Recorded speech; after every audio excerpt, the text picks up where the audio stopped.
আসসালামু আলাইকুম। সবাইকে লাইভে স্বাগত জানাচ্ছি। গুছিয়ে বলার চেষ্টা করব। আসলে ফেসবুক পোস্টে সবকিছু সুন্দরভাবে বুঝিয়ে বলা, প্রমাণ দেখানো সম্ভব না বলেই লাইভে আসছি। একটু জাস্ট কমেন্ট করে জানাবেন যে আমাকে শোনা যাচ্ছে কিনা, সবকিছু ঠিকঠাক আছে কিনা, এতটুকু জানালেই হবে। তাহলে আমি শুরু করব।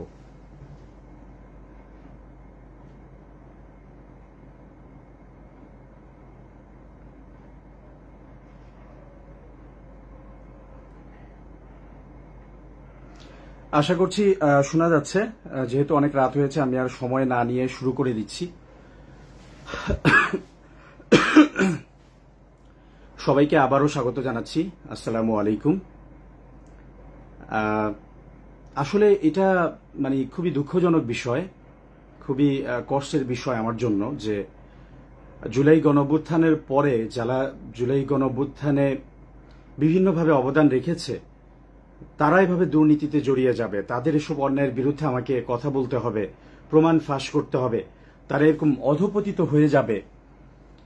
এই বিষয়টা আমার জন্য ভীষণ কষ্টের। শুধু আমার জন্য না, আমরা যারা জুলাই গণঅভ্যুত্থানে ছিলাম, যাদের ফ্যাসিবাদের বিরুদ্ধে দীর্ঘ সংগ্রাম ছিল, তাদের সবার জন্যই এই বিষয়টা আসলে খুবই কষ্টের। আমি অনেক চেষ্টা করেছি। আমি মনে হয় সবচেয়ে বেশি পোস্ট দিয়েছিলাম যে যারা জুলাইয়ের শক্তি আছে, সেটা বিএনপি, জামাত, শিবির, এনসিপি, পরিষদ, এবি পার্টি, ডান বাম, সবাই মিলে আমাদেরকে জুলাইকে টিকিয়ে রাখা দরকার ছিল।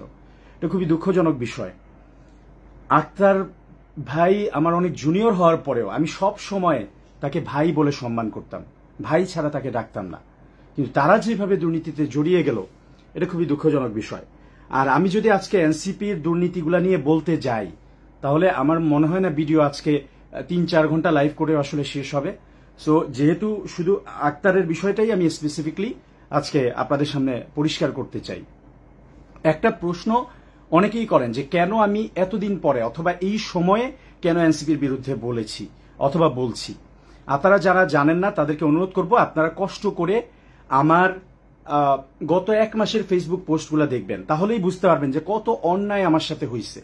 আমি জানি যে একটা দল গঠন করার অথবা একটা সংগঠন তৈরি করার, একটা রাজনৈতিক দল তৈরি করার যে সংগ্রাম, এটা অনেক কষ্টকর। একটা দল ধ্বংস হয়ে যাক, একটা দলের কোনো ক্ষতি হোক, একটা জিনিস গড়া অনেক কঠিন, কিন্তু ধ্বংস করা সহজ।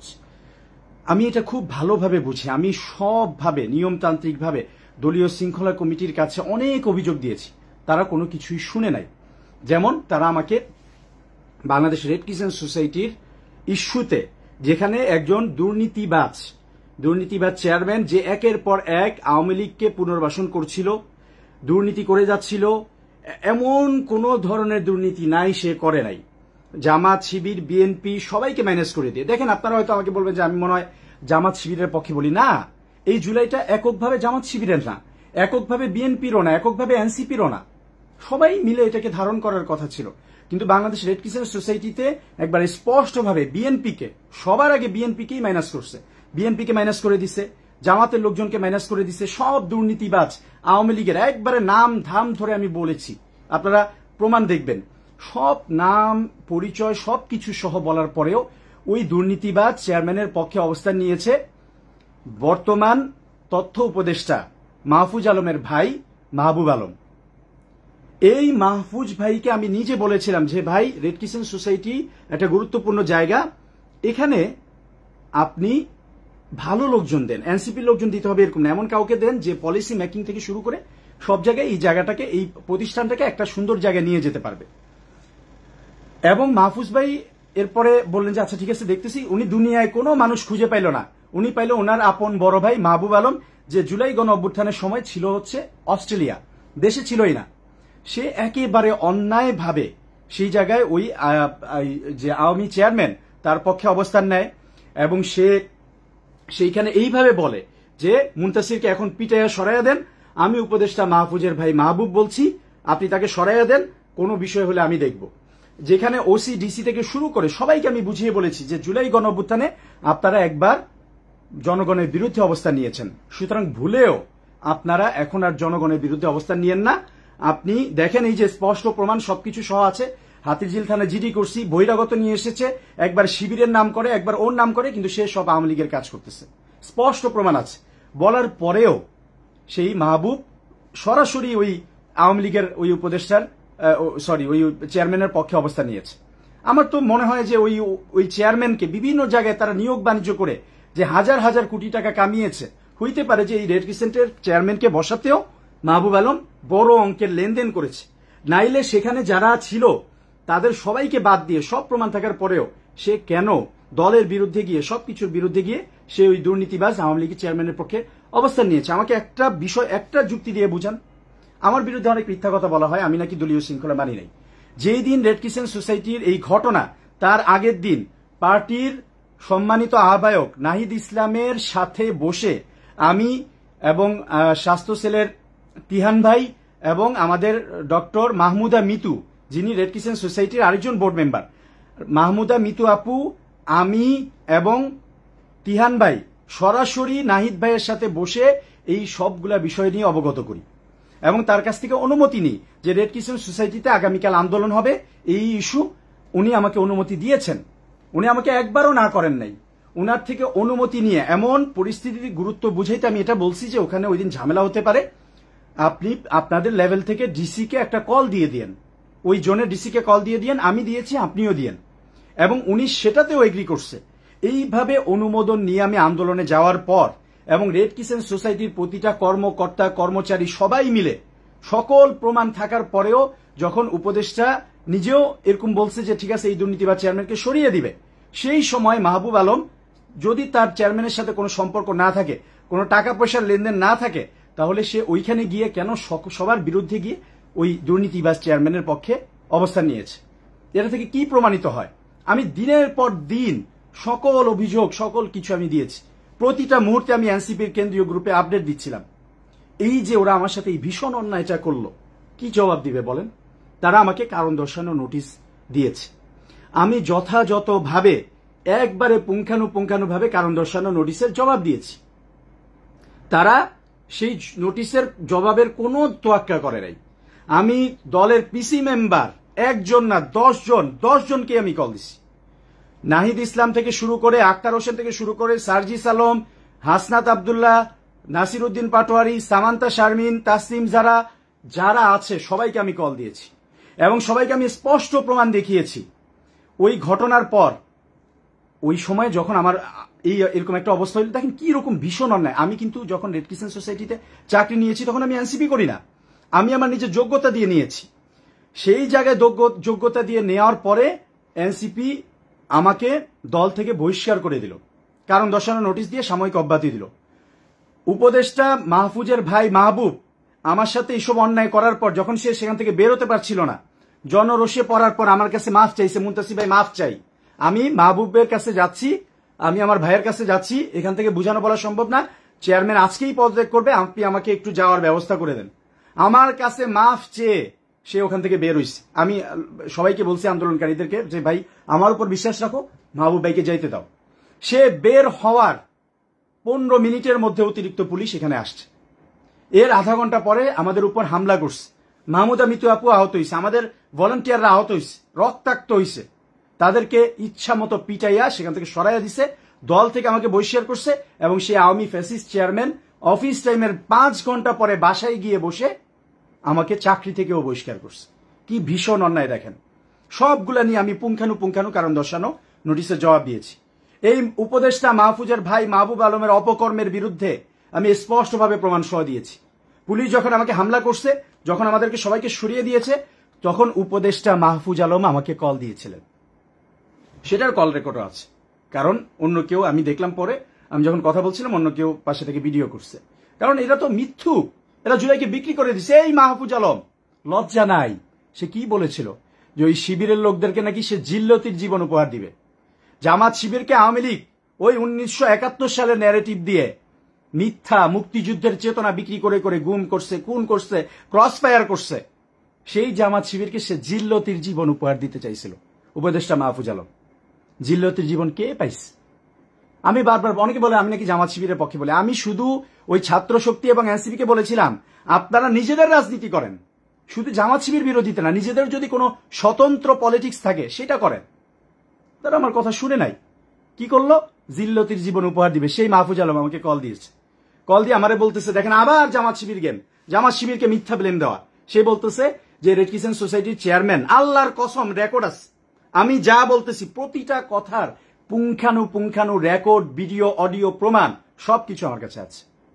উপদেষ্টা মাহফুজ আলম আমার কল দিয়ে কি বলতেছে যে এই রেড ক্রিসেন্ট সোসাইটির চেয়ারম্যান এ তো জামাতের লোক, এরে যদি আমি এখন কিছু বলি মুনতাসির ভাই তাহলে এটা আমার উপর আসবে, আমার খুব সমস্যা হবে, একে প্রোটেকশন দিচ্ছে জামাত শিবিরের লোক। আমি অবাক, আরে জামাত শিবিরের লোক প্রোটেকশন দিচ্ছে মানে? আমি স্পষ্ট দেখাইলাম যে এই চেয়ারম্যান আওয়ামী লীগের লোকদেরকে পুনর্বাসন করতেছে, আপনি দেখতেছেন প্রমাণ, সে দুর্নীতি করতেছে, সে বহিরাগত নিয়ে এসে এখানে হাতে নাতে ধরা খাইছে, সকল অপকর্ম প্রমাণিত। তাহলে আপনি তো জামাত শিবিরের জিল্লতি জীবন উপহার দিতে চান, তাহলে তো জামাত শিবির যদি তার পক্ষে আওয়ামী লীগের পক্ষে অবস্থান নিয়ে থাকে, তাহলে আপনি তার বিরুদ্ধে অবস্থান নিলে, আপনি সঠিক অবস্থান নিলেই তো এটা প্রমাণ হয়। সে বলে না না না ভাই ভাই ভাই, এখানে ভাই চেয়ারম্যান তো জামাত শিবিরের লোক, বারবার একই কথা, জামাত শিবিরের লোক, এই চেয়ারম্যানরা জামাত শিবির বসাইছে, প্রোটেকশন দিতেছে, আমি এখানে কিছু করতে পারবো না। কি ধরনের অথর্ব! জামাত শিবির কি উপদেষ্টা? উপদেষ্টা হয়েছেন আপনি মাহফুজ আলম, হঠাৎ কোথা থেকে মাস্টার মাইন্ড হয়ে গেছেন। আমি ডক্টর ইউনূস স্যারকেও বলবো, এই উপদেষ্টারা, সকল উপদেষ্টা কাজ করছে, কম বেশি করছে। বাংলাদেশে এই জুলাইকে বিক্রি করে দিছে ছাত্র উপদেষ্টারা। সকল উপদেষ্টাদের মধ্যে এই ছাত্র উপদেষ্টারা সবচেয়ে বেশি দুর্নীতি করছে। ছাত্র উপদেষ্টারা দুর্নীতির চ্যাম্পিয়ন, অ্যাবসোলুট পাওয়ার ছিল তাদের।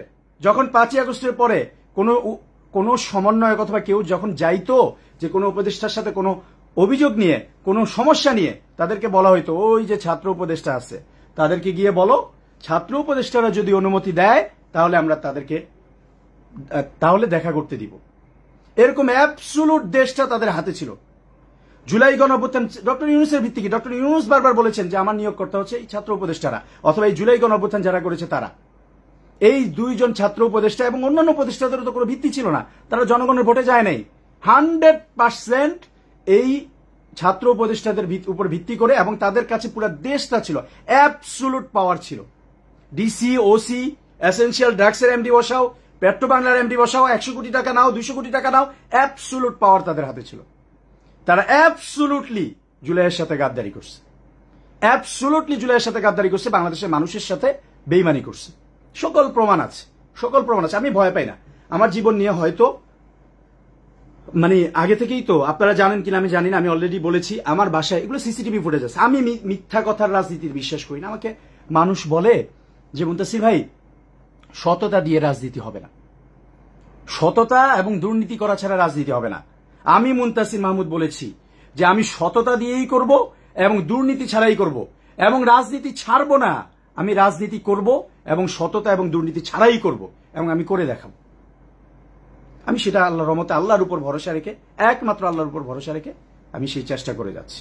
অনেকে হায়া দিচ্ছেন, আমি জানি না আওয়ামী লীগের লোকজন নাকি এনসিপির দুর্নীতিবাজ, ওই বট বাহিনী না কে জানি না, অনেকে হায়া দিচ্ছেন। আপনাদেরকে অনুরোধ করব, এটা খুবই গুরুত্বপূর্ণ লাইভ, আমার জীবনের জন্য গুরুত্বপূর্ণ, আমার জীবনের উপর ঝুঁকি আছে। আপনারা ভিডিওটা শেয়ার করে দেন, যারাই দেখতেছেন সবাই শেয়ার করে দেন। মানুষের এই জিনিসগুলো জানা উচিত, মানুষের এই জিনিসগুলো জানা উচিত। আমি যদি কোনো ভুল করে থাকি আমার শাস্তি হোক, কিন্তু আমি যেসব প্রমাণ দিচ্ছি আজকে দেখাবো, আক্তারের সকল প্রমাণ আমি দেখাবো, কিন্তু আপনারা এটা শেয়ার করে দেন, মানুষ জানুক, মানুষ বুঝুক যে কে সত্যি কথা বলতেছে, কে মিথ্যা কথা বলতেছে। আমার সৎ সাহস আছে, যে কোনো উপদেষ্টা, ওই নাহিদ ইসলাম হোক, আর আক্তার হোসেন হোক, আর ওই যে উপদেষ্টা আসিফ মাহমুদ হোক, আর মাহফুজ আলম হোক, সবার চোখের দিকে সরাসরি তাকিয়ে কথা বলার সৎ সাহস আমি মুনতাসির মাহমুদ রাখি। কারণ 5ই আগস্টের আগে বা পরে 1 টাকা দুর্নীতি, 1 টাকার অপকর্ম আমি মুনতাসির মাহমুদ করি নাই। সুতরাং আমার সেই সৎ সাহস আছে, তাদের চোখের দিকে তাকিয়ে আমি কথা বলতে পারবো। তারা সবগুলা দুর্নীতি করছে। এনসিপির সবাই না, এনসিপির তৃণমূল অবহেলিত, তারা কোনো ভাত পায় না, তাদের সাথে তাদের খেয়াল রাখা হয় না, তাদেরকে খালি ব্যবহার করা হচ্ছে। কিন্তু ওই দুর্নীতিবাজ নেতা যারা আছে, ওই ছাত্র উপদেষ্টা যারা আছে, তাদের চোখের দিকে চোখ রেখে কথা বলার সৎ সাহস আমি রাখি। ওকে, যেটা বলছিলাম, এরপরে আমি স্পষ্ট প্রমাণ সহ এনসিপির যারা আছে সবাইকে আমি দেখিয়েছি যে এই উপদেষ্টা মাহফুজ আলমের ভাই মাহবুব কি কি দুর্নীতি করেছে, কি কি অন্যায় করেছে, কি কি অপকর্ম করেছে, কল রেকর্ড সহ দেখিয়েছি। সে আমাকে, আমি নোয়াখালী অঞ্চলের প্রধান তত্ত্বাবধায়ক ছিলাম, নোয়াখালীর একটা জেলায় সে আমাকে কমিটি দিতে দেয় নাই। সেখানে অনেক লোকজন কাজ করেছে। সে আমারে ফোন করে বলে, আল্লাহর কসম কল রেকর্ড আছে, আমারে ফোন করে বলে যে ভাই, যে এখানে সব জামাত শিবিরে পড়ে গেছে, সবগুলোর বাদ দিয়ে দিতে হবে, এই কমিটি দেওয়া যাবে না। আমি বললাম সব বাদ দিয়ে দিলাম, সব বাদ, আপনি নতুন করে দেন, আপনি ভালো লোকজন দেন। এই বেয়াদব, এই মুনাফিক জুলাইয়ের গাদ্দার, সে একটা লোকও দেয় নাই, একটা কাজও করে নাই, একটা অ্যাবসুলুটলি ধান্দামি করছে, টেন্ডারবাজি, উল্টাপাল্টা দুর্নীতি করছে, একটা কাজও করে নাই, কিন্তু আমাকেও কাজ করতে দেয় নাই। সব নাকি জামাত শিবিরের জুজু দেখিয়ে এনসিপি কে দাঁড়াইতে দেয় নাই। আরে ভাই, জামাত শিবির থাকলে বাদ দাও, জামাত শিবির, তুমি তোমার রাজনীতি করো, তোমার ভালো লোকজন দাও। আপনি তার লক্ষ্মীপুরে খোঁজ নেন, তার উপজেলায় খোঁজ নেন, নোয়াখালীতে খোঁজ নেন, ফেনীতে খোঁজ নেন, কোন জায়গায় তারা কোনো কাজ করেনি। খালি অ্যাবসুলুট দুর্নীতি, জুলাইয়ের সাথে গাদ্দারি, জামাত শিবির বলে মাইনাস করা, এই ধরনের অন্যায় কাজগুলো এরা করেছে। আমাকে আরো একটু বলে দিই, আমি ঢাকা 12 থেকে নির্বাচন করব, আমি ঘোষণা দিয়েছি, আমি কাজ করে যাচ্ছি। আমাকে সংসদে যেতে হবে এমন কোনো কথা না। আমার কথা হচ্ছে মানুষের কাছে আমার যেতে হবে, মানুষের ঘরে ঘরে গিয়ে বলতে হবে, এনসিপির দাওয়াতটা পৌঁছাইতে হবে, জুলাইয়ের দাওয়াতটা পৌঁছাইতে হবে যে আমরা দুর্নীতিমুক্ত এই এলাকাটা চাই, আমরা এখানে চাঁদাবাজি হতে দিব না, আমরা এখানে অন্যায় করতে দিব না। আমাদের এই এলাকায় যেসব পার্ক, মাঠ, খাল, বিল দখল হয়েছে সেগুলো দখলমুক্ত করে জনগণের কাছে ফিরিয়ে দিতে হবে। ওই যে আওয়ামী লীগ যে অন্যায় করছে, সেই একই স্টাইলে সাধারণ জনগণকে আওয়ামী লীগ বানিয়ে তাদেরকে মামলা বাণিজ্য, তাদেরকে মিথ্যা মামলা দেওয়া যাবে না। আমি এগুলোর বিরুদ্ধে দাঁড়িয়েছি, এগুলোর বিরুদ্ধে কথা বলেছি। আমাকে হঠাৎ করে একদিন বলল, মাহবুব কল দিল, উপদেষ্টা মাহফুজের ভাই, যে ভাই আসেন, এই মন্ত্রীর বাসায় আসেন। আমি জীবনেও যাইনি, ওই দিন প্রথম যে মাহফুজ ভাই ডাকছে, আপনি আসেন। আমি এগুলো সব প্রমাণিত, এগুলো সব আরো আমাদের এনসিপির নেতৃবৃন্দ, কেন্দ্রীয় নেতারা সবাই জানেন। আমি প্রথমে অফিসে গেলাম, দেখলাম যে মাহবুব আলম ওখানে নাহিদ ভাই সহ অন্যদের সাথে তর্ক করতেছে। কি হয়েছে? ঢাকা 12 আর ঢাকা 8 আসন দুইটা থেকে মাহফুজ আলম নির্বাচন করবে, ছেড়ে দিতে হবে। এটা আরো 7-8 মাস আগের কথা হবে। দুইটাই ছেড়ে দিতে হবে, এখানে আর কিছু করা যাবে না, সবকিছু তারা নিয়ন্ত্রণ করবে। তো নাহিদ ভাইরা বললো যে না, একটা সাংগঠনিক সিস্টেম আছে, এভাবে দেওয়া যাবে না। যাক, সেখানে অনেক আলাপ আলোচনা হইলো। পরে আমি মাহফুজের বাসায় গেলাম। মাহফুজের বাসায় যাওয়ার পরে দেখি তার রাষ্ট্র থেকে দেওয়া, রাষ্ট্রীয় টাকায় দেওয়া ওই মন্ত্রীর বাসায়, মাহফুজের বাসায় সে আমাদের ওয়ার্ড লেভেলের, থানা পর্যায়ের, হাতিরঝিলের, তেজগাঁওর ওয়ার্ড পর্যায়ের নেতাকর্মীদেরকে বসিয়ে মাহবুব মিটিং করতেছে এবং তাদেরকে বলতেছে যে মুনতাসির কিসের নেতা, মুনতাসির তোর কয় টাকা দিবে, এনসিপি কয় টাকা দিবে, মাহফুজ ভাই আছে, মাহফুজ ভাই এখান থেকে নির্বাচন করবে, তোরা কালকে সব লোক আমার সাথে আসবি, মুনতাসির যা দিবে, এনসিপি যা দিবে তার ডাবল আমি দিব। মাহবুব আলম সরাসরি বলতেছে, অসংখ্য সাক্ষী আছে। আমি অনুরোধ করবো যে প্রিয় ভাইরা, আপনারা যারা ছিলেন, আমি নাম দাম সহ জানি, আল্লাহর হস্তে আর মিথ্যা কথা বলেন না। আপনারা তো ওখানে ছিলেন, আপনারা স্বীকৃতি দেন, আপনারা সত্যটা বলেন। এনসিপির বাঁচাইতে যাইয়া ওই দুর্নীতিবাজদেরকে ঢাইকে আপনি এনসিপি বাঁচাইতে পারবেন না। আমি অবাক, একটা উপদেষ্টার বাসায় মুনতাসির ভাইয়ের বিরুদ্ধে মিটিং হচ্ছে। কি মিটিং? এখান থেকে মাহফুজ ভাই নির্বাচন করবে, এখানে যত টাকা লাগবে মাহফুজ ভাই দিবে, তোরা আমার সাথে আসবি, তোরা মুনতাসির ভাইয়ের সাথে যাবি না। কি অবাক কাণ্ড! ওখানে এই ওয়ার্ড পর্যায়ে এইসব নেতা কর্মীদের সাথে মিটিং হচ্ছে। মিটিং করার পরে তাদেরকে বুঝায় পাঠিয়ে দিয়ে এরপর আমার সাথে বসলো। আমার সাথে বসে বলতেছে যে ভাই, এখান থেকে আপনি কিছু করতে পারবেন না। আমি বললাম যে আমার এলাকায় জন্ম, আমি এখান থেকে নির্বাচন তো পরে বসছি, আমি এলাকার মানুষের জন্য কাজ করি, নির্বাচন এত সহজ, আমি এমপি হয়ে যাব? আমি মানুষকে ভালোবাসা দিই, তাদের বিপদে আপদে পাশে থাকি, চেষ্টা করি। সে বলে যে ভাই, এখান থেকে মাহফুজ করবে। আমি বললাম ওকে, ভেরি গুড, ওয়েলকাম, কাজ করেন, এলাকার মানুষের জন্য কাজ করেন। পরে মাহবুবের সাথে মাহবুব আমার সাথে প্রায় আধা ঘন্টার মতো কথা বলার পরে মাহফুজ ভাই, যিনি এখন বর্তমান উপদেষ্টা, উনি আমার সাথে 2-3 মিনিট কথা বললেন এবং উনিও বললেন যে ভাই, মাহবুব ভাই তো বলছে সব, বড় ভাই তো সব বলছে, তাহলে এইভাবে চলেন। আমি বললাম ভাই কিভাবে চলে? তার তো কোনো খোঁজ খবর নেই, তারা তো পাওয়া যায় না, আপনি কি আসলে নির্বাচন করবেন না কি করবেন? বলে যে ভাই, আপনি যা বলছি সেভাবে করেন, এত বেশি বলতে পারবো না, আমি ঢাকা 12, ঢাকা 8 এগুলো আমারে ছাড়েন, আমি ঢাকা মহানগর দক্ষিণটা কাজ করতে চাই, আর নোয়াখালী অঞ্চলটা আমারে ছাইরা দেন। আমি বললাম একজন উপদেষ্টা যদি বলে যে কাজ করতে চাই, তাহলে খুব ভালো, চলেন করি, একসাথে করি। কিন্তু এরপরে আর তার খবর নেই। সে তার ওই দুর্নীতিবাজ ভাইরে দিয়ে দুর্নীতি করাইছে। সংগঠনটা এনসিপি ওই নোয়াখালী অঞ্চলে সবচেয়ে বেশি দুর্বল। নোয়াখালী অঞ্চলে মুনতাসির মাহমুদ প্রতিটা জেলায় গেছে, উপজেলায় গেছে, চেষ্টা করছে কাজ করার। আমার মতো বেশি আর কেউই কাজ করে নাই, কেউই খোঁজ খবর রাখে নাই তৃণমূলের। মাহবুব তার নিজেদের উপজেলায় পর্যন্ত ভালো মতো গোছাইতে পারেনি।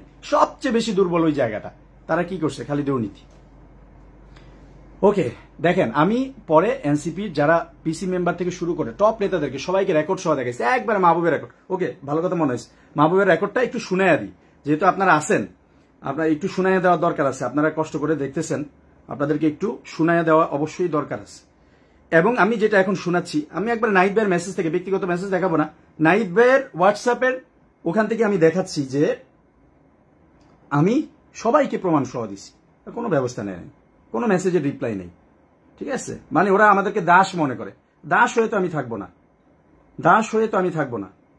ঠিক আছে, দেখেন মাহবুব, আমি লিখে দিয়েছিলাম যে মাহবুবের বিরুদ্ধে প্রমাণ সহ আমি অফিসিয়ালি অভিযোগ দিলাম। নোয়াখালী অঞ্চলের সব কমিটি সে এককভাবে তার কথা অনুযায়ী দিতে বলেছে, এবং উনি কমিটি দেওয়ার পর শুধু ওই জেলার উনি একটা কমিটি দিচ্ছে তার উপজেলায়, ওই উপজেলার যারা সেন্ট্রাল মেম্বার ছিল, যেমন রাকিব ছিল, তারপরে আমাদের মিনহাজ ভাই ছিল, এই মিনহাজ ভাইকে কি পরিমাণ নির্যাতন, কি পরিমাণ কষ্ট যে সে দিছে, এই মাহবুব অপমান করছে বলার মতো না।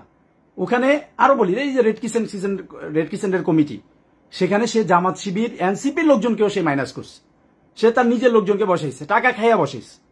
প্রমাণ, আমি প্রতিটা কথার প্রমাণ আছে। দেখেন, পরে আমি বললাম যে উনি ওইখানে একটা জেলার সেন্ট্রাল মেম্বারদের উনি যারা ছিল, আমার তো দায়িত্ব ছিল, আমি অঞ্চল তত্ত্বাবধায়ক ছিলাম নোয়াখালী 3 জেলার, আমি লক্ষ্মীপুরের সেন্ট্রাল মেম্বার যারা আছে তাদের কাছ থেকে জাস্ট শেয়ার করে অনুমতি না, মানে একটা জাস্ট তাদেরকে জানানো যে ভাই কমিটিটা হচ্ছে, আপনারা অবগত থাকেন, এইটা করাই সে আমাকে শেয়ার করায়। উনি আমাকে গালাগালি করেছে এবং হুমকি দিয়েছে, এবং ওই অঞ্চলে ওনার হুমকি এবং খারাপ ব্যবহারের কারণে আমি কোনো কমিটি দিতে পারি নাই।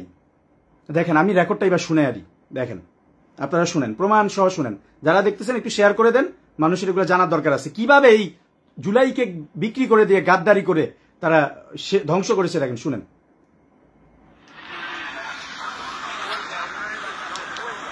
শোনা যাচ্ছে কিনা বললেন, শোনা যাচ্ছে কিনা বললেন, নাইলে আমি আবার প্লে করবো। আসসালামু আলাইকুম মাহবুব ভাই। হ্যালো, আসসালামু আলাইকুম ভাই। আমি আপনার বলছি কমিটি দিতে, আপনারা এখানে গণতন্ত্র চোদাইতে বলছি, বলতে দিছে, আপনারা আমার এটা গ্রুপে দিয়ে মতামত দিতে বলছে কে? ভাই আমারে তো এটা নিয়ে বারবার ঝামেলার মধ্যে ফেলাইছে। আপনার কমিটি দেওয়ার দরকার নেই, আপনার কোনো কমিটি দেওয়ার দরকার নেই। আমি তো কমিটিটা সিফাতরে পাঠাইছিলাম। এটা পরে দেখ, আমি কমিটি আপনি নিবেন সেটা পরে দেখ। মাহবুব ভাই, আপনি এভাবে কথা বললে হবে? আপনি কথাটা শুনেন, আপনি আমার শোনা গেছে কিনা? সে আমারে বলতেছে যে তোরে কি আমি গণতন্ত্র চোদাইতে বলছি? চিন্তা করছেন, আমি যদি আবার কমিটি না দিতাম, আমি যদি আবার এই মানে অন্যদের মতামত না নিতাম, তাহলে আবার ঠিকই গ্রুপিং করে আমার বিরুদ্ধে বলতে যে তো গ্রুপিং করছে, সে তো নিজের মতো করে কমিটি দিচ্ছে। মানে কত ভাবে অন্যায় ভাবে হেনস্থা করেছে। নাহিদ ইসলাম, নাম্বার দেখাচ্ছি না, সরাসরি নাহিদ ইসলাম থেকে শুরু করে টপ 30 জন নেতাকে আমি এই রেকর্ড পাঠাইছি প্রমাণ সহ। 1 মাসের বেশি হয়েছে, আমাকে অব্যাহতি দিছে, স্থায়ী বহিষ্কার করে দিছে, এটার কোনো ব্যবস্থা নেই। শুনে কি বলে, গণতন্ত্র চোদাইতে না করছি নাকি? আসসালামু আলাইকুম মাহবুব ভাই। হ্যালো, আসসালামু আলাইকুম ভাই। আমি আপনার বলছি কমিটি দিতে, আপনারা এখানে গণতন্ত্র চোদাইতে বলছি, বলতে দিছে, আপনারা আমার এটা গ্রুপে দিয়ে মতামত দিতে বলছে কে? ভাই আমারে তো এটা নিয়ে বারবার ঝামেলার মধ্যে ফেলাইছে। আপনার কমিটি দেওয়ার দরকার নেই, আপনার কোনো কমিটি দেওয়ার দরকার নেই। আমি তো কমিটিটা সিফাতরে পাঠাইছিলাম। এটা পরে দেখ, আমি কমিটি আপনি নিবেন সেটা পরে দেখ। মাহবুব ভাই, আপনি এভাবে কথা বললে হবে? আপনি কথাটা যাই হোক, মানে এটা একটা দেখালাম, ঠিক আছে, এটা একটা দেখালাম, এরকম অসংখ্য প্রমাণ আছে। ওকে, এবার আক্তারের ইস্যুতে আসতে হবে, যেহেতু আমরা অন্যান্য আরো অনেক ইস্যুতে চলে যাচ্ছি। সো মানে আমি আসলে যদি কথা বলি, কথা শেষ হবে না। দেখেন, জাস্ট একটু 1 মিনিটে শেষ করি। আমি পুঙ্খানুভাবে যথাযথভাবে কারণ দর্শানোর নোটিশে জবাব দিলাম, কেউ আমার সাথে যোগাযোগ করে না, মাহবুবের বিরুদ্ধে কোনো ব্যবস্থা নেওয়া হচ্ছে না। আমাকে নাহিদ ভাই 20 মিনিট কথা বলছিল ওই দিন রেড কিসেন্টে, আমি তখনও বসে আছি। পরের দিনও আমার 2 গেইটে আমার নিজস্ব ক্যাপাসিটিতে, আমি যেহেতু সততার পক্ষে অবস্থান নিয়েছিলাম রেড কিচেন সোসাইটিতে, 2 গেটে 200, 200, 400 লোক ছিল।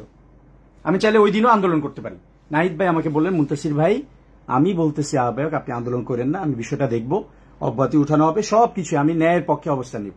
আমি নাহিদ ভাইয়ের কথার প্রতি সম্মান রেখে আমি ওখান থেকে চলে আসছি, সব লোকজনকে নিয়ে চলে আসছি। এরপরে উনি আর কল ধরে না, 1 মাস হয়ে গেছে উনি আর কল ধরে নাই। পিসি মেম্বারদের একজন কল ধরে নাই। সামান্তাপু একবার কল ধরেছিলেন, সামান্তাপুর সাথে আমার 2-1 বার কথা হয়েছে, এছাড়া কেউ কল ধরে নাই।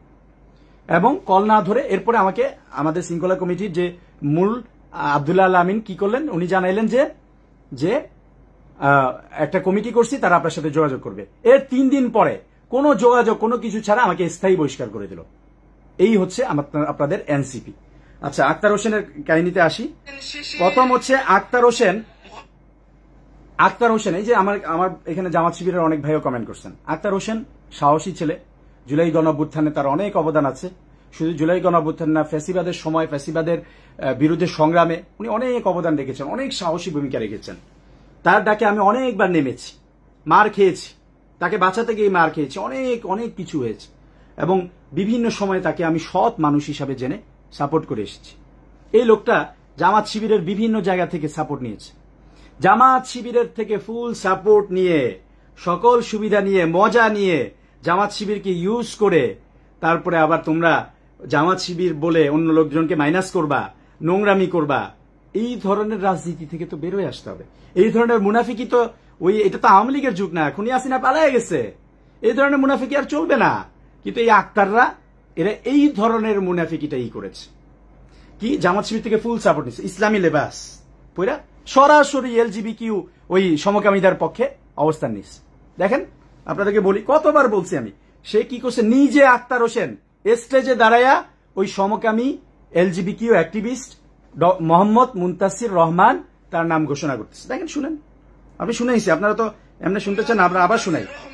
জয়নাল আবেদিন শিশির, মোহাম্মদ মুনতাসির রহমান, গাজী সালাউদ্দিন তানভীর, ৭১-এর মুক্তিযুদ্ধে যে স্বপ্ন আমরা দেখেছিলাম, সিনিয়র যুগ্ম সদস্য সচিব হিসেবে দায়িত্ব পালন করছেন ডাক্তার তাসনিম জারা, যুগ্ম সদস্য সচিব হিসেবে দায়িত্ব পালন করছেন আব্দুল্লাহ আল আমিন, আরিফ সোহেল, মোহাম্মদ মুনতাসির রহমান, জয়নাল আবেদিন শিশির। এই মুনতাসির রহমান, আমি মুনতাসির মাহমুদ না। এই যে দেখলেন আক্তার হোসেন নিজে ঘোষণা করলো মোহাম্মদ মুনতাসির রহমান নামে একজনের, তাকেও কিন্তু, এটা কিন্তু দুষ্টামির বিষয় না, তাকেও কিন্তু অপমানিত করলো, এবং যখন সমালোচনা হইল তখন তাকে কোনো কিছু ছাড়া তাকে বাদ দিয়ে দিল। আর এদিকে আমার নাম মুনতাসির মাহমুদ, জুলাই গণঅভ্যুত্থানের নেতা মুনতাসির মাহমুদ কি করলো, আমাকে মানুষ সমকামী বলা শুরু করলো। আমি বারবার বললাম যে ভাই, আমি সাধারণ সবাই বললাম, ভাই এটা হাসির বিষয় না। আমাকে যখন এই যে বহিষ্কার করলো, লোকজন নিউজ করতেছে যে সমকামিতার অভিযোগে মুনতাসির মাহমুদকে অব্যাহতি দেওয়া হয়েছে। আমার পরিবার নাই, আমার বন্ধু বান্ধব নাই, মানুষ কি মনে করে, কি রকম আপনি চিন্তা করেন। এইরকম পরিস্থিতি, এরকম মানে ভীষণ কষ্টের মধ্যে দিয়ে আমি যাচ্ছিলাম। আমি সাধারণ সবাই বলছি, সবার সামনে বলছি, হাসে, এটা হাসার বিষয় না। কেন একবার ক্লিয়ার করা যেত না? এদের কতটুকু মানে আন্তরিকতা তো দূরে থাকে, এটা কতটুকু ছোট মন মানসিকতার। তেজগাঁও কলেজে আমাদের উপর ছাত্র দলের লোকজন হামলা করছিল, কিছু 2-1 লোক। আমি সরাসরি ফোন দিলাম, কারণ আমরা তো ফ্যাসিবাদী আমলে, আমরা তো ভাইসে আসি নাই, ওই 24-এর 1 মাসের নেতা না তো। আমরা ফ্যাসিবাদী আমলে 8 বছর টানা সংগ্রাম করছি, খুনি হাসিনাকে খুনি হাসিনা বলছি, ভোট ডাকাতকে সরাসরি ভোট ডাকাত বলছি। কি হয়েছে, ওই আমি রাকিব ভাই, নাসির ভাই, তাদের সাথে আন্দোলন করছি, সরাসরি ফোন দিচ্ছি যে ভাই ছাত্র দলের এই ছেলে এভাবে হামলা করছে, তারা বহিষ্কার করে দিচ্ছে। আর আমার দল সেটা নিয়ে কোনো বিবৃতি দিতে রাজি না। তারা হিসাব নিকাশ করে, ডাকসুর, এইটা যদি দিই তাহলে তো মনে হয় ডাকসুতে আইরা যাবো, তাহলে মনে হয় ভোট কমে দেবো, এটা যদি করি তাহলে তো আওয়ামী লীগের ওই ভোটটা পাবো না। এই হিসাব নিকাশ করতে করতে ডাকসুতে তারা জিল্লতির জীবন বেছে নিয়েছে। দুঃখজনক, খুবই দুঃখজনক।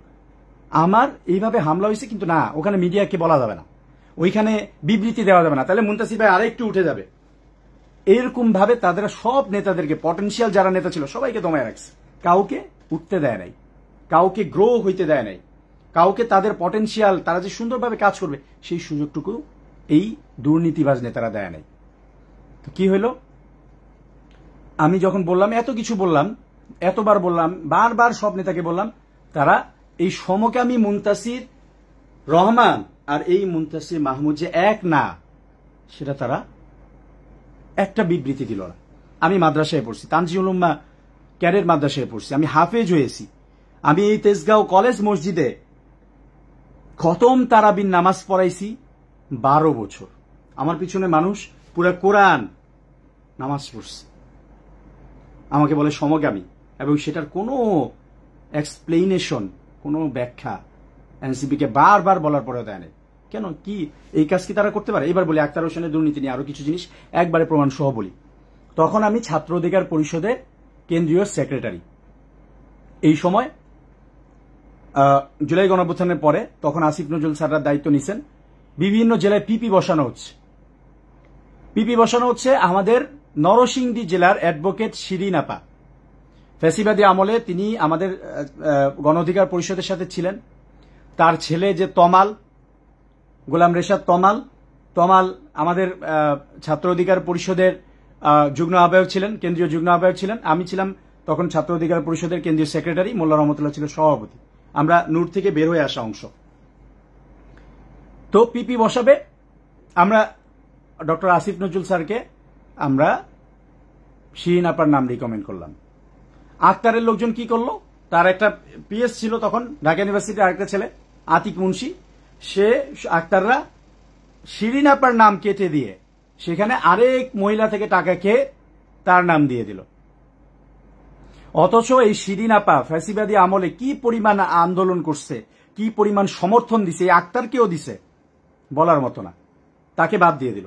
তার ছেলে শিরিন আপার ছেলের তমাল ওই নরসিংদীতে ছাত্রলীগকে মোকাবেলা করতে গিয়ে যুবলীগের হামলায় তার মাথা ফেটে গিয়ে তার মাথার মানে একবারে ছিদ্র হয়ে গেছে। তাকে সে বাঁচবে কি বাঁচবে না, লাইফ সাপোর্টে ছিল, এরকম অবস্থা, বাঁচবে কি বাঁচবে না আমরা এরকম সন্দিহান ছিলাম। তাকে চায়না, থাইল্যান্ড সহ বিভিন্ন জায়গায় চিকিৎসা করাতে হয়েছে।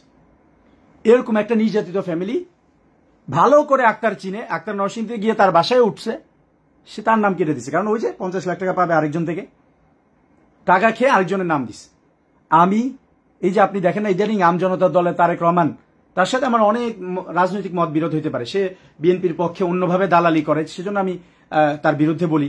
এবং সে বলে যে আওয়ামী লীগ নাকি জামাত শিবিরের চেয়ে 1000 গুণ ভালো, এই ধরনের অন্যায় কথা বলে দেখি, আমি তার বিরোধিতা করি। কিন্তু এই তারেক রহমান জুলাই গণ অভ্যুত্থানের নেতা, জুলাই গণ অভ্যুত্থানের মূল নেতাদের মধ্যে এই আমজনতা দলের তারেক রহমান একজন, যে ভয় পায় নাই, রাজপথে দাঁড়িয়ে যুদ্ধ করেছে, সাহসের সাথে যুদ্ধ করেছে।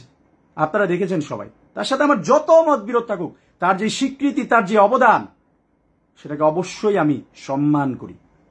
এই তারেক রহমান এই আমজনতা দলের এখন যতই পচে যাক, অনেকে হায়া দিচ্ছেন হয়তো, কিন্তু জুলাই গণ অভ্যুত্থানে তার অসামান্য অবদান আছে।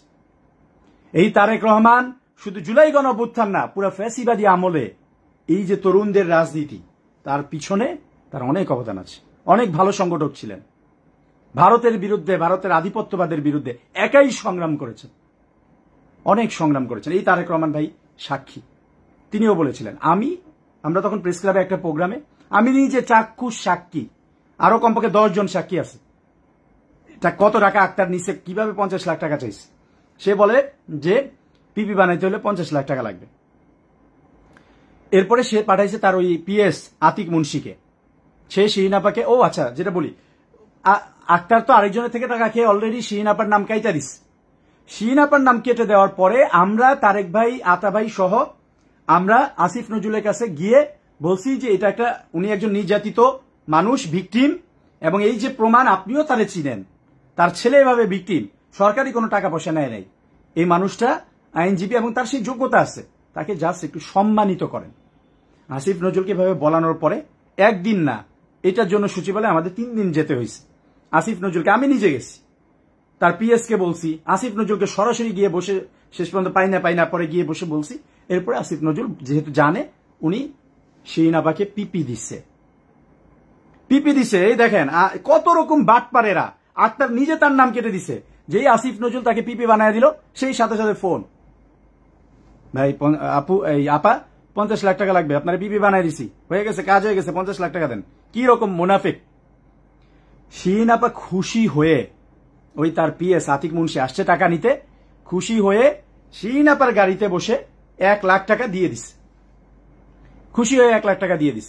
এটা সাক্ষী আছে, এনসিপি নেতারা সাক্ষী আছে, আতাউল্লাহ ভাই সাক্ষী আছে, সাইফুল্লাহ হায়দার ভাই সাক্ষী আছে, তারা এটার চাক্ষুষ সাক্ষী। 1 লাখ টাকা শিরিন আপা খুশি হয়ে ওই আক্তারের পিএস আতিক মুন্সিকে দিয়ে দিছে। সে রাগে ফেটে পড়ছে, আরে পিপি আমরা বানাই, পিপি আরো নামও কেটে দিতে পারবো, আরো পিপি বসাইতে পারবো, 1 লাখ টাকা দেন, 50 লাখ টাকা দিতে হবে। পিপি হতে হলে 50 লাখ টাকার কমে হবে না। আমরা যেমন নাম দিতে পারি, নাম কাইটা দিতে পারি। এই ধরনের অন্যায় কথা বলছে আমার সামনে, আমি নিজের কানে শুনছি। আমি এই জন্য এই বাটপারদের কল রেকর্ডের জন্য আমি করি। আমি বলছিলাম যে তমালকে বলছিলাম শিনাপার ছেলে যে রেকর্ড করো, প্রমাণ রাখো, কিন্তু ওই সময় কোনো কারণে হয় না। আমরা একটা প্রেস ক্লাবে একটা প্রোগ্রামের মধ্যে ছিলাম, এর মধ্যে এই ঘটনা, প্রমাণ রাখে না। এই জন্য এর বাটপারদের প্রমাণ রাখতে হয়। তারপরও প্রমাণ আসছে, যথেষ্ট প্রমাণ আসছে। সে পরে কি করলো, যখন মানে 1 লাখ টাকা নিল, 1 লাখ টাকা ঘুষ নিয়ে এবার সে বলতেছে আতিক মুন্সি কি দৌর্দণ্ড প্রতাপ, 50 লাখ টাকা লাগবে। শিরিন আপা আক্তারকে কল দিল, আক্তার ভাইকে কল দিয়ে বললো যে কি ব্যাপার, আমার কাছ থেকে এরকম টাকা চাচ্ছে, কি বিষয় কি? আক্তার কি বলছে জানেন, আতিক মুন্সির কথাই আমার কথা, সে যেটা বলতেছে যেভাবে বলতেছে সেভাবে করেন। এগুলো মিথ্যা বানানো কথা না, আরো প্রমাণ দিচ্ছি, পাবেন আপনারা। সে বানানো কথা না, বলে যে আতিক মুন্সির কথাই আমার কথা, আপনি সে যেটা বলতেছে সেভাবে করেন। এরপরে সে বলতেছে আতিক মুন্সি যে 50 লাখ টাকা না দিলে পিপি নাম যেভাবে ঢুকছে নাম আমরা কাটাই দিতে পারি, আপনি পিপি থাকতে পারবেন না। এই ধরনের অন্যায় কাজ সে করেছে। এরপরে যখন আমজনতা দলের তারেক রহমান ভাই এটা কিছুদিন আগে ফাঁস করছে, আক্তার যখন নিউ ইয়র্কে গেল তখন ফাঁস করছে, তখন এই আক্তার স্বীকার তো করে না, এই আক্তার আবার কল দিস শিরিন আপারে, তখন কল দিস, কল দিয়ে তাকে ফোর্স করছে, বাধ্য করছে। শিরিন আপারে কিন্তু আবার অব্যাহতি দিস, অন্য কারণে অব্যাহতি দিস, অব্যাহতি দিয়ে ফোর্স করছে, ভাই আপনাকে তো আপনার দলে নিব, কিন্তু আপনি এখন একটা লাইভ করে বলেন যে না না এরকম কোনো কিছু হয় নাই, আপনার কাছে কোনো টাকা পয়সা আক্তার চায় নাই। শিরিন আপা বলছে কেন, আমি মিথ্যা কথা কেন বলবো? তারেক ভাই, আবার তারেক ভাইকে কত ছোট করে কথা বলছে, কিরকম ছোট লোক। তারেক ভাইয়ের সাথে আমার কত বিরোধ হয়েছে, আমি কখনো তাকে অসম্মান করে কথা বলছি? আমি তার আম তারেক বলছি, দই তারেক বলছি? আরে ভাই, সে নিজের কষ্ট করে দুর্নীতি না করে টাকা কামায়। এই শালা আক্তার ফোন দিয়ে কি কয়, শিরিন আপারে বলতেছে ওই দই তারেকের লগে আপনি কি করতেছেন, দই তারেক মিলে আমার বিরুদ্ধে কেন লিখতেছেন? শিরিন আপা কি দই তারেক কি কই, যে দই তারেক আম তারেক। চিন্তা করেন কিরকম ছোট লোক। এই তারেকের টাকায় চলতো এই আক্তাররা, এই আক্তার আসিফরা তারেকের টাকায়ও চলছে, অস্বীকার করতে পারবে না। এই অকৃতজ্ঞ, এই অকৃতজ্ঞতার জন্যই আল্লাহ তাদেরকে ধ্বংস করবে। আক্তার বলতেছে দই তারেক আম তারেক। তারেক ভাই দই বিক্রি করতো ওই সেই 2018 সালে কোটা সংস্কার আন্দোলনের সময় পলাশির মোড়ে। এই মানুষটার সাথে আমার যত বিরোধ থাকুক, সে সব সময় সৎভাবে চেষ্টা করছে। তো দই তারেক আম তারেক তার সাথে মিলেমিশে কেন করতেছেন? শিরিন আপা বলে কই না, আমার সাথে তো তার যোগাযোগই নাই। তখন বলে যে না, আপনি এখনই এটা ইয়া করেন, একটা লাইভে যান, লাইভে গিয়ে বলেন যে আক্তার হোসেন এরকম কোনো টাকা পয়সা চায়নি। শিরিন আপা সরাসরি অস্বীকার করছে, না আমি এটা করতে পারবো না, আমি মিথ্যা কথা কেন বলবো, আমি চুপ থাকতে পারবো, আমি তো মিথ্যা সাক্ষ্য দিতে পারবো না যে না আক্তার হোসেন এটা করে নাই। আপনি তো টাকা চাইছেন, আপনি আতিক মুন্সির কথা বলছেন, 50 লাখ টাকা চাইছেন, ঘুষ চাইছেন, আমার নাম কাটাইয়া দিবে বলছেন, হুমকি দিচ্ছেন, 1 লাখ টাকা নিছেন, এগুলো সব প্রমাণ আছে। আমি এটা করতে পারবো না, এবং এগুলো সব সাক্ষী আছে, মুনতাসির আরো অনেকে সাক্ষী ছিল। পরে আমি তখন আহ্বায়ক নাহিদ ইসলামের রুমে বসা, এনসিপির আহ্বায়ক নাহিদ ইসলামের রুমে বসা রূপেন ট্রেড সেন্টারে, আমার সাথে লুৎফুর ভাই ছিলেন, সম্ভবত সাইফ মুস্তাফিজ ভাই ছিলেন, আরো 2-1 জন ছিলেন। আক্তার আমারে কল দিস লাউড স্পিকারে, ভাই মুনতাসির ভাই এখানে কি হইতেছে, আমার নামে এগুলো ছড়াইতেছে। আমি বললাম যে ভাই আমি তো জানি না, আমি আসলেই জানতাম না, কারণ তারেক ভাইয়ের সাথে আমার কোনো যোগাযোগই নাই। তারেক ভাই এটা তার জায়গা থেকে ফাঁস করছে, আমি আমার তারেক ভাইয়ের সাথে, আমি বলি যে আমার সাথে কোনো যোগাযোগ নাই। কয় না আপনি এগুলো কি করতেছেন, আমি কি করলাম, এই ঘটনা তো সত্যি, আপনি ঘটাইছেন, আপনি এটা সরি বলেন, তার কাছে মাফ চান, শিরিন আপার কাছে মাফ চান যে ঠিক আছে 50 লাখ টাকা মাফ ভুলেছে, এটা মাফ চান। আপনি মাফ না চেয়ে আপনি আবার তারে লাইভ করার জন্য ফোর্স করতেছেন, আমারে দোষ দিচ্ছেন, আমারে বলতেছেন, আমি নিজের সাথে চাক্ষুষ সাক্ষী, আমি কেন মিথ্যা কথা বলবো? তাহলে দেখেন এই যে আক্তাররা, এই পিপি তো একটা নরসিংদী জেলার কথা বললাম, আরো কত জেলায় জানি না আসিফ নজরুল স্যার তারে কতটুকু সুযোগ দিছে, কত জেলায় সে এরকম পিপি বসাইছে, আর কত মানে কোটি টাকা সে এখান থেকে লুটপাট করছে, সেটা বিচার বিবেচনা আপনার কাছে রাখলাম। এবং আমি যে কথা বলতেছি প্রতিটা কথার স্পষ্ট প্রমাণ আছে। এই যে বললাম গে ইস্যু, সমকামী ইস্যু, আমার মানহানি হয়েছে, আমার নামে মিথ্যা অপবাদ দিচ্ছে, আমি মামলা করব। এই যে পিপি বানানোর জন্য টাকা নিছে, সাক্ষী আছে, প্রমাণ আছে, অবশ্যই মামলা হতে হবে। আপনারা যদি আমার সাথে এগ্রি থাকেন, আপনারা বলেন আমার মামলা করা উচিত কি উচিত না, জুলাইকে বিক্রি করে দেওয়া এই গাদ্দারদের বিরুদ্ধে আমার অবস্থান নেওয়া উচিত কিনা। আমার মনে হয় লাইফটা অনেক বেশি হয়ে গেছে, অনেক বড় হয়ে গেছে। আমি জানি না আর কন্টিনিউ করা উচিত হবে কিনা। আপনারা চাইলে আরো আরো আমি বলতে পারবো, কিন্তু সবকিছু বলতে চাই না। যেমন আজকে আমাকে যারা এনসিপি নেতারা, এতদিন কোনো খবর নেই, আজকে যারা আমাকে কল দিয়েছে, তারা কি কি দুর্নীতি করছে সেই দুর্নীতির প্রমাণ কল রেকর্ড আমার কাছে আছে। আমি ধীরে ধীরে প্রকাশ করবো, একদিনে কতটুকু করব। দেখেন, আপনারা আমাকে বলেন যে এতদিন কেন বলেন নাই, আবার প্রকাশ করলে বলেন কেন করতেছেন, দলের ক্ষতি কেন করতেছেন। ভাই, দলের শৃঙ্খলা কমিটিতে নিয়ম মেনে কত হাজারবার যে আমি অভিযোগ জানাইছি, কতবার চেষ্টা করেছি, তারা কোনো কিছু শুনে নেই। তাদের কাছে দল কোনো বিষয় না, জুলাই কোনো বিষয় না, তাদের কাছে হচ্ছে তাদের বাটপাড়িটাই বিষয়। এই যে অনেকে বলছেন মামলা করা উচিত, তাহলে অবশ্যই মামলা তো করতে হবে। এই যে যারা খারাপ কমেন্ট করতেছেন, কি বুঝে খারাপ কমেন্ট করতেছেন আমাকে বুঝাইয়া বলেন। একটা যৌক্তিক কোশ্চেন বলেন যে হ্যাঁ মুনতাসির ভাই আপনি এই জিনিসটা ভুল বলছেন, এই জিনিসটা অন্যায় কথা বলছেন। এই ধরনের অন্যায় কাজ তারা করতেছে, জুলাই বিক্রি করে দিয়ে তারা এই ধরনের অন্যায় কাজ করছে। আমি তো কোনো জায়গায় কোনো অন্যায় কাজের জন্য যাইনি। 1 টাকা দুর্নীতি, 1 টাকা অন্যায় আমি করিনি। অনেক সুযোগ ছিল, মানুষের উপকার করছি, নিজের শ্রমের টাকা দিয়ে, নিজের ইনকাম করা সৎ টাকা দিয়ে, ব্যবসার টাকা দিয়ে আমি সংগঠন চালাইছি। তারা কি করছে? দুর্নীতির হাজার হাজার কোটি টাকা দুর্নীতি, সব প্রমাণ বের হয়ে আসবে। এটা ডিজিটাল যুগ। উপদেষ্টা মাহফুজ আলম, জিল্লতির জীবন উপহার দিতে চাও তুমি মানুষরে, উপদেষ্টা মাহফুজ আলম থেকে শুরু করে যেসব দুর্নীতিবাজ আছে স্পষ্টভাবে বলে দিই, এটা ডিজিটাল যুগ, এটা জেনজি যুগ। আওয়ামী লীগকে তারাইছে আর তোমারে ছাড়াই দেবে এরকম কোন সুযোগ নাই, তোমারেও এরা ছাড়বে না। তুমি যদি ওই তুরস্কে বাসা বানায় থাকো, দুবাইতে বানায় থাকো, আর চায়নায় তোমার ভাইরে দিয়ে সম্পত্তি পাঠাইতে থাকো, আর যারেই যা কইরা থাকো, এই জেনজি প্রজন্ম ছাড়বে না। মনে করো না বিএনপির সাথে নেগোসিয়েশন করে এমপি মন্ত্রী হয়ে যাবা, আর না পারলে মাস্টার্সের কথা বইলা বিদেশ যায় পালায়া যাবা। ক্ষমতা থেকে নামো, সকাল বিকাল পিটাবে মানুষ। আমরা পিটাবো না, আমরাই প্রোটেক্ট করব। কিন্তু যাদের সাথে দুর্নীতি করছো, জুলাইকে যে বিক্রি করে দিছো, ওই শহীদদের পরিবার এসে পিটাবে, ওই আহতরা এসে পিটাবে যে গাদ্দারি তোমরা বাংলাদেশের মানুষের সাথে করছো। একটু যদি অনুশোচনা থাকে, মাফ চেয়ে, নিঃশর্তভাবে মাফ চেয়ে নেমে যাও। এবং উপদেষ্টারা কেন নির্বাচন করবে? উপদেষ্টারা অ্যাবসলিউট পাওয়ারে ছিল, সর্বোচ্চ ক্ষমতার ব্যবহার করে ওসি ডিসি সবকিছু বসাইছে। কোন ভিত্তিতে উপদেষ্টারা এই নির্বাচন করতে চায়? অবশ্যই কোনো উপদেষ্টার নির্বাচন করার কোনো সুযোগ নাই, কোনোভাবেই সুযোগ নেই। তারা যদি নির্বাচন করতে চায় 5 বছর জনগণের জন্য কাজ করে তারপরে নির্বাচন করবে, এটাই হওয়া উচিত। যাই হোক, লাইফটা অনেক বড় হয়েছে, তার এখনো অনেক মানুষ দেখছেন। তারপর আমি বিদায় নিতে চাই। আপনাদের কোনো প্রশ্ন থাকলে বলতে পারেন, আমি যদি সম্ভব হয় কিছু প্রশ্ন নিব, নাহলে আপাতত আমি আজকে শেষ করব। কিন্তু এই যে একজন লিখছেন, আপনি মনে হয় ধোয়া তুলসী পাতা হুজুর।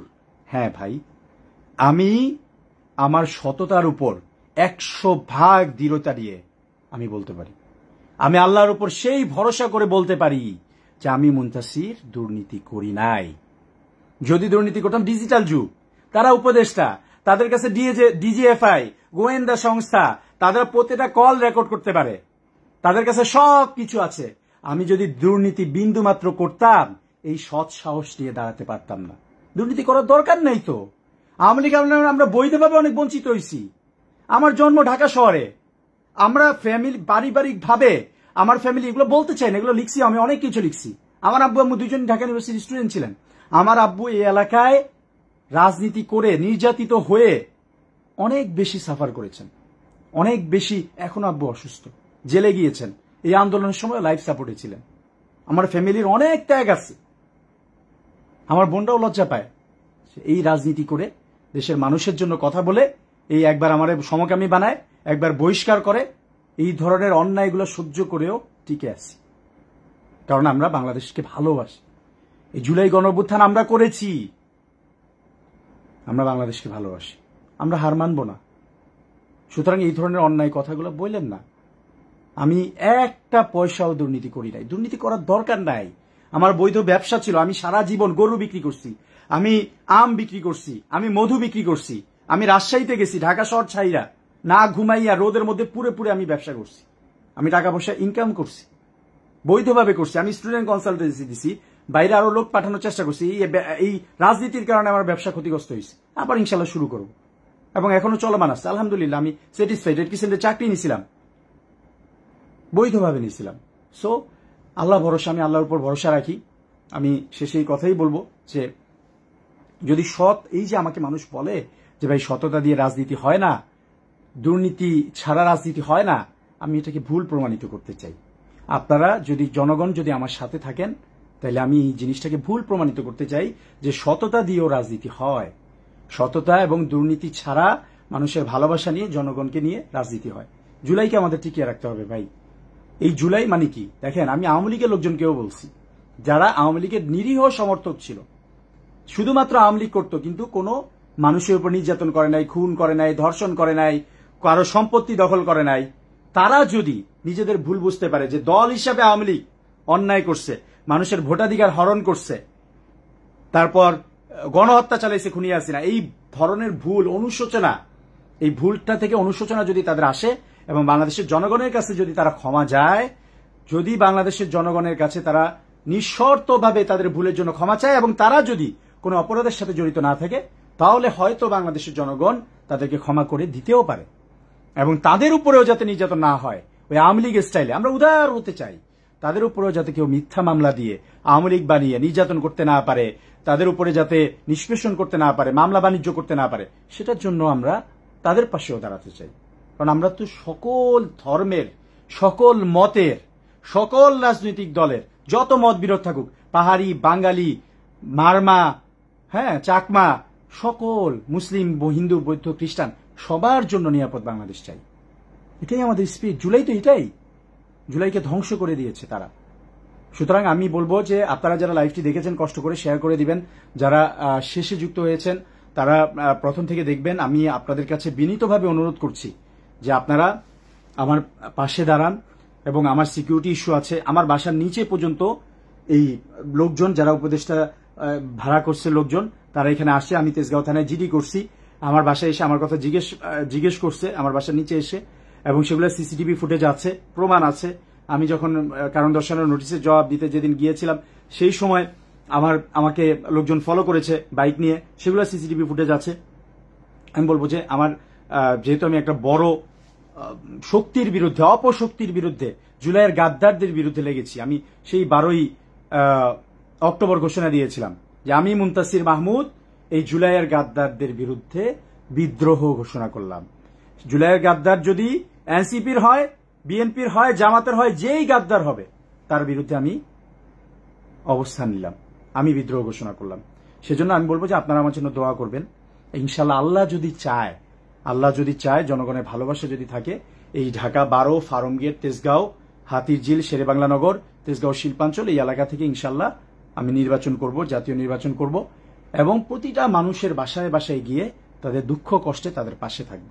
যদি মানুষ আমাকে সমর্থন করে, আমাকে ভালোবাসা দেয়, ইনশাল্লাহ আমি আপনাদের সমর্থন নিয়ে আল্লাহর উপর ভরসা করে নির্বাচন করব, এবং ইনশাল্লাহ আমি সংসদে যাব এবং আপনাদের কথাই বলবো। সত্য কথা বলার জন্য যে কোনো দল থাকতে হবে এমন কোনো কথা নাই। আমি ইনশাল্লাহ জুলাইকে টিকিয়ে রাখার জন্য যা যা করা লাগে করব। শহীদদের পরিবার, আরো অনেক কষ্টের কথা আছে, এগুলো আমি আসলে বলে শেষ করতে পারবো না। আমার জায়গা থেকে আমি সর্বোচ্চ চেষ্টা করেছি।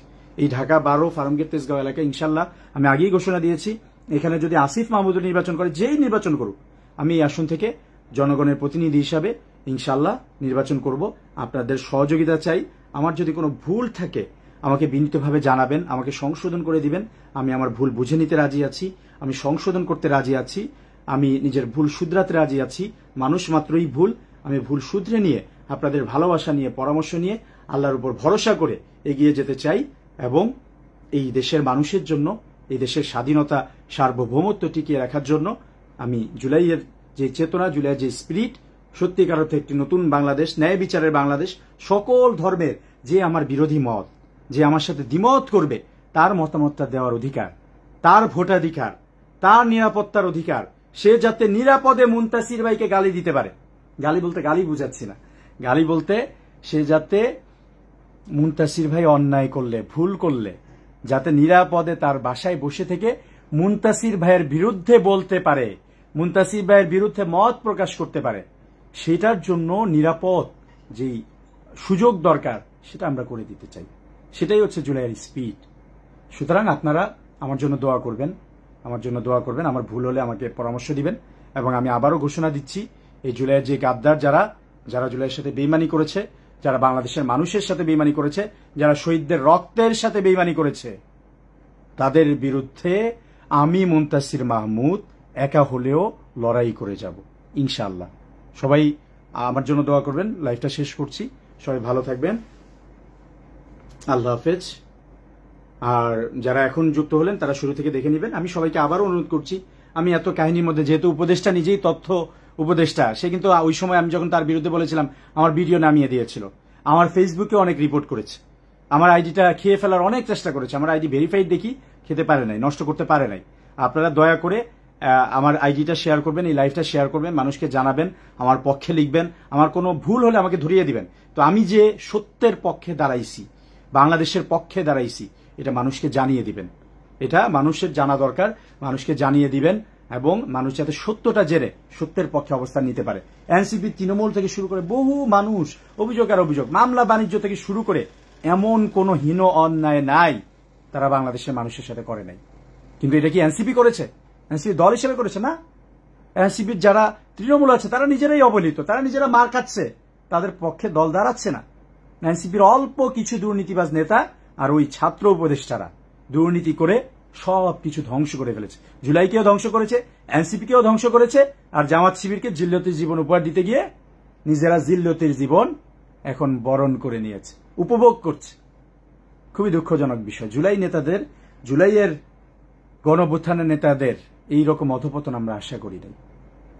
সবাই আমার জন্য দোয়া করবেন, আবারও সবার কাছে দোয়া চাচ্ছি। আল্লাহ ছাড়া আমি আর কারো উপর ভরসা করি না। আমি কিরকম মানসিক কষ্ট, আমি কিরকম একটা অবস্থার মধ্যে দিয়ে যাচ্ছিলাম, এগুলো আমি বুঝাইতে পারবো না। যেমন এনসিপির গান, এনসিপি যে শাপলাকলি নিয়ে একটা গান ছেড়েছে, আমি এই গানটা দেখে কান্না করে দিছি, আমার চোখ দিয়ে পানি পড়ছে যে কি সুন্দর গান। আমি শেয়ার করছিলাম, আমার আইডিতে পাবেন। যদি দলটা এরকম হইতো, যদি দলটা এরকম সত্যিকার অর্থে দুর্নীতি মুক্ত এরকম সুন্দর একটা দল হইতো, এনসিপি সেটা হয় নাই। দুঃখজনক, এনসিপি সেটা হয় নাই। শেয়ার করেছিলাম, আমার এত কষ্ট লাগছে, এত দুঃখ আমি পাইছি। আপনারা আমার জন্য দোয়া করেন, আবারও দোয়া চাচ্ছি। ভিডিওটা শেয়ার করেন। আমি যেহেতু অন্যায়ের পক্ষে দাঁড়াইছি, আমার জন্য অনেক সিকিউরিটি রিস্ক আছে, আপনারা আমার সাথে যোগাযোগ করেন। ইভেন আমি মিডিয়ার সাপোর্ট পাই নাই, আমি টক শোতে যেতে চেয়েছি, আমি চ্যালেঞ্জ দিচ্ছি। এনসিপির যে কোনো নেতা এখন টক শোতে সবচেয়ে ভালো পারফরমেন্স যার, ওই যে সারোয়ার তুষার হোক, সাইফ মুস্তাফিজ হোক, অথবা যেই হোক, আমাকে ফেস করার সৎ সাহস তাদের নাই। আমি চ্যালেঞ্জ দিচ্ছি, যারা টক শো করেন, যারা মিডিয়ার আছেন, তারা আমার সাথে যোগাযোগ করেন। আমি আপনাদের সাথে কথা বলতে আগ্রহী। আমি যে কোনো সত্যের জন্য, বাংলাদেশের স্বার্থে আমি যে কাউকে ফেস করতে রাজি। আপনারা যদি আমাকে টক শোতে নেন, আপনারা যদি আমাকে সুযোগ দেন, আমি সকল প্রমাণ সহ সবকিছু আপনাদেরকে বুঝিয়ে দেব। এবং দেশের স্বার্থে এটা দরকার, এটা এনসিপির বিরুদ্ধে না। এনসিপিকেও এই দুর্নীতিবাজ এবং এই অন্যায়কারী, এই মাইনাস রাজনীতি করা, এই জুলাই বিক্রি করে দেওয়া গাদ্দারদের হাত থেকে এনসিপিকে রক্ষা করতে হবে, অবশ্যই রক্ষা করতে হবে, নাহলে ধ্বংস হয়ে যাবে। ধ্বংস হয়ে গেছে অলরেডি, আর কিচ্ছু নাই। বিএনপির সাথে নেগোসিয়েশন করে ওই দয়ার কয়টা পোস্ট, কেন ভাই? বিএনপির ওই যে ঢাকা 10-এ আছে অসীম ভাই, কেন সে স্যাক্রিফাইস করবে? তার স্যাক্রিফাইস নাই। উত্তরাতে আছে জাহাঙ্গীর ভাই, কেন সে এত বছর রাজনীতি করে, কেন সে ত্যাগ করবে? ফেয়ার ভাবে জিতো, কেন তোমার জন্য ছেড়ে দিতে হবে? এত বছর রাজনীতি করছে, এত বছর নির্যাতিত হয়েছে, তোমার জন্য দল, তোমার জন্য আসন ছেড়ে দিবে? তোমার কি স্বতন্ত্র পলিটিক্স, স্বতন্ত্র কি রাজনীতি থাকতেছে? সারা জীবন বিএনপির পক্ষে বলে, বড় বড় লেকচার দিয়ে চাঁদাবাজ বলে, এখন সেই চাঁদাবাজদের সাথে বসতেছো, চাঁদাবাজদের সাথে সিট মন্ত্রিত্ব ভাগাভাগি করতেছো, আর মানুষের কাছে ছেড়ে দিছো যে নমিনেশন 1000 নমিনেশন নাকি অলরেডি ফর্ম বিক্রি হয়ে গেছে, 1 কোটি টাকার বেশি অলরেডি উঠে গেছে। কি ধরনের ভীষণ প্রতারণা, কি ধরনের প্রতারণা, কোন লেভেলের প্রতারণা এই তৃণমূলের সাথে, এনসিপির সাথে। তৃণমূলের দোষটা কি? এনসিপির যারা সহযোদ্ধা তারা কি পরিমাণ কষ্ট করে দলকে টিকায় রাখছে, আমি এটা অবশ্যই বলতে পারি। এই তেজগাঁও, শিল্পাঞ্চল, ফেনী, নোয়াখালী, লক্ষ্মীপুর, সিলেট, সব জায়গায় এনসিপির তৃণমূলের নেতা কর্মীরা তারা সর্বোচ্চ স্যাক্রিফাইস করে, নিজেদের টাকা পয়সা দিয়ে খরচ করে দলটাকে টিকিয়ে রাখছে। আর ওই দুর্নীতিবাজ নেতারা আইসা ওই টাকার গরমে আরেকজনকে বসায় দেয়, ওই ত্যাগীদেরকে মাইনাস করে দেয়, ওদেরকে বসায় দেয়। এই ধরনের অন্যায় কাজগুলো করতেছে। তবে আমি বলবো এনসিপিরও যারা আছেন, ওভারঅল যারা আছেন, সবাইকেই বলবো যে আপনারা হতাশ হবেন না। বাংলাদেশের রাজনৈতিক কালচারটা অবশ্যই অনেক নোংরা, অনেক খারাপ, কিন্তু আপনারা যদি হাল ছেড়ে দেন তাহলে ছেড়ে দিলেন, আর কোনো লাভ নেই। আর আপনারা যদি হালটা ধরে রাখেন, আপনারা যদি এই নোংরামির সাথে পরাজিত না হয়ে আপনারা যদি একটু সৎ সাহস রেখে টিকে থাকেন এবং নিজেদের মধ্যে, আমাদের মতো যারা আছে, উসমান হাদি আছে, সে তার মতো করে চেষ্টা করতেছে, জুলাই গণ অভ্যুত্থানের মহানায়ক সাদিক কেয়ুম আছে, সে শিবির করুক, কোনো সমস্যা নেই। জুলাইকে টিকিয়ে রাখার ক্ষেত্রে আমাদের এক থাকতে হবে। সেই জুলাই গণ অভ্যুত্থানের মহানায়ক সাদিক কেয়ুম, তারপরে হচ্ছে এই যে শরীফ ওসমান হাদি, তারপরে আরো যারা আছে সবার নাম এখন মনে পড়ছে না, অনেকে এনসিপি থেকে মাইনাস করে দেওয়া হচ্ছে। ওই যে বাংলাদেশে যারা গেছেন, জুনায়েদ ভাই কি চমৎকার একজন মানুষ ছিলেন, তাকেও মিথ্যা অপবাদ দিয়ে দল থেকে বের করে দেওয়া হলো। তারা শিবিরের রাজনীতি করে না, করলে তো শিবির এখন তাদেরকে সাপোর্ট দিত। আমি নিজে নাহিদ ইসলামের বাসায় গিয়ে বলেছিলাম যে ভাই এভাবে জুনায়েদ ভাইদেরকে বের করে দিয়েন না, তাদেরকে রাখেন। সে আমার কথা শুনেনি।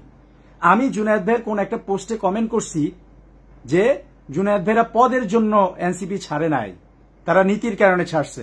এই নাহিদ ইসলাম আমাকে নিজে বলে কি আপনাকে কারণ দর্শানোর নোটিশ দেওয়া হবে। আমি 5ই আগস্ট একটা পোস্ট দিছি, 2 লাইনের পোস্ট, যে বাংলাদেশ ইসলামী ছাত্র শিবিরকে জুলাই গণ অভ্যুত্থানে তাদের অবদানের জন্য কৃতজ্ঞতা জানাই। 2 লাইন। আল্লাহর কসম, নাহিদ ইসলাম তার রুমে বসে আমাকে বলতেছে আপনি দলের প্রতি লয়াল না, আপনি জামাত শিবিরে চলে যান। অথচ আমি দলের জন্য নাহিদ ইসলামের চেয়েও বেশি কাটছি।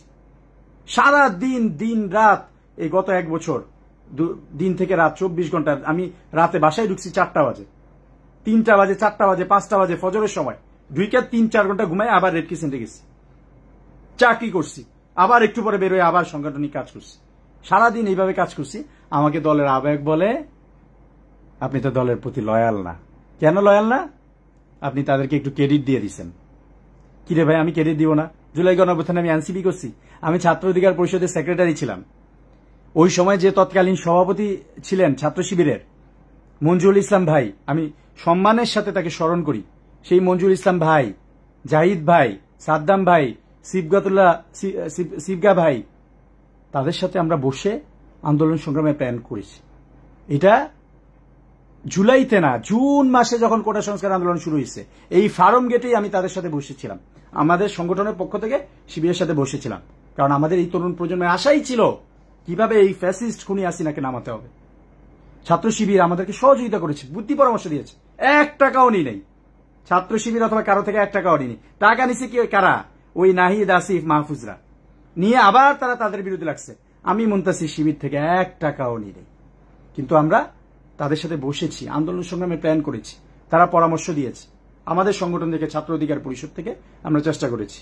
আমাদের শুধু আমাদের পার্ট না, রেজা কিবরিয়া পার্ট না, ছাত্র অধিকার পরিষদের নুরুল হক নূরের পার্ট, সেই নাজমুল থেকে শুরু করে জানা আছে। আমার সাথে মতবিরোধ, রাজনৈতিক মতবিরোধ থাকতে পারে। এই ছাত্র অধিকার পরিষদ এবং এই গণ অধিকার পরিষদের জুলাই এই গণ অভ্যুত্থানে যে অবদান আছে, এটা কোনোভাবেই অস্বীকার করা যাবে না। তাদের অবদান সবচেয়ে বেশি। খুলনা থেকে শুরু করে আমি যে আমার অংশই, আমি কতগুলা জেলায় লিড দিছি, খুলনা, ময়মনসিংহ, ফেনী, নোয়াখালী, এবং তাদের অংশ থেকেও তারা কত জায়গায় লিড দিছে। এই ছাত্র অধিকার পরিষদের 2 অংশ, এই যে সজল মনে হয় লাইভ দেখতেছে, সবচেয়ে নির্যাতিত একটা ছেলেদের মধ্যে এই সজল একজন। তাকে কারাগারে নেওয়া হয়েছিল, সে গুম ছিল, এবং জুলাই গণ অভ্যুত্থানে এই তারেক ভাইয়ের সাথে তাকে নিয়ে নির্যাতন করা হয়েছে, কারেন্ট শর্ট দেওয়া হয়েছে। সেই সজলের দিকে কি দেখছে?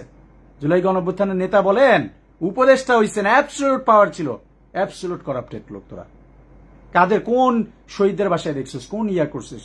এই জুলাইয়ের স্থানীয় শহীদ আসিফ বলছে ঢাকা 12 থেকে ইলেকশন করবে। জুলাইয়ের স্থানীয় শহীদ, এই এলাকায় যে শহীদ হয়েছে জাহিদ হাসান নাম, তার ছোট ভাই থেকে শুরু করে, শহীদের ছোট ভাই থেকে শুরু করে, সে চাকরি পাইলো কি পাইলো না, তার বাবা মা, সবকিছু খোঁজ খবর আমি রাখছি। সে এনসিপির উপর বিরক্ত, এই উপদেষ্টাদের উপর বিরক্ত, সময় দেয় না এরা। আমি তাদেরকে বুঝায় রাখছি যে না, নাহিদ ভাইরা ব্যস্ত, আসিফরা ব্যস্ত, মাহফুজরা ব্যস্ত, রাগ হইয়েন না। আমি তাদেরকে বুঝিয়ে রাখছি।